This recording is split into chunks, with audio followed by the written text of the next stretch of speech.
And right now, for our this interview, kasama po natin ang isa sa mga student from ABM.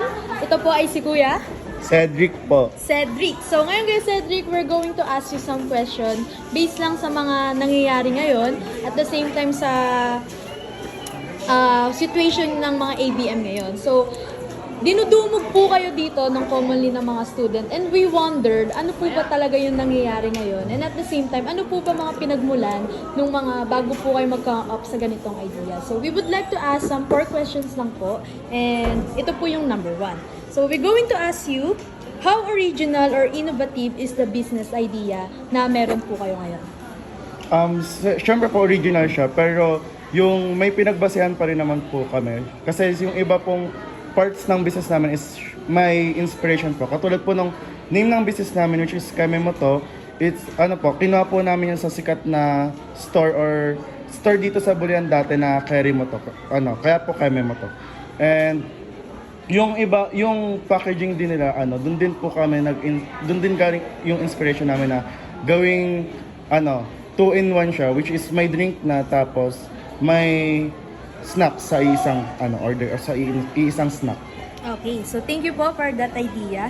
So how na nakaka-encourage na. So next, number 2, are pricing decisions based on research or assumption? Based on research po. Kasi bago po kami mag-conduct ng business simulation or bago po kami ng mga products, lahat po ng necessary na i-research ginawa po namin para po maka-come up ng products and syempre po yung mga bawat ingredients and mga materials or equipment po na ginawa and kasama na po yung labor namin. Kasama na po doon yung pricing. So, lang po kami ng markup. It's either 30, 50 or 70% ng markup. Okay. So, may base po na, meron pong base na cost and magma-markup po kami. Kung saan po, sa tingin namin na upward pa rin po, tapos kikita po kami at the same time. Okay, thank you Kuya. So for our last question, number 3 pa po pala. Are tasks delegated appropriately? Yes po, before every day po, bago po kami magbenta, binibigyan na po ng leader namin, kasi po may leader kami, assistant leader, kung ano po yung mga tasks na gagawin namin for that day. Pero po, kapag dinadagsa na po, medyo nagkakahalo-halo na po yung task kasi kailangan po magtulungan ng bawat isa. So yung iba nagsasalo ng task ng iba para po makapagbenta po kami sa tama at maayos sa mga estudyante.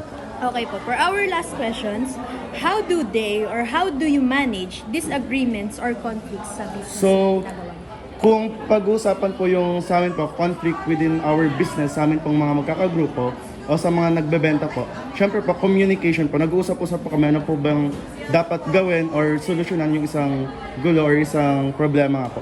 And between customer naman po, syempre, kinakausap po namin or tinatanong po namin ano yung concern ng customer and syempre susolusyonan po namin ng agaran po. Ayun lang.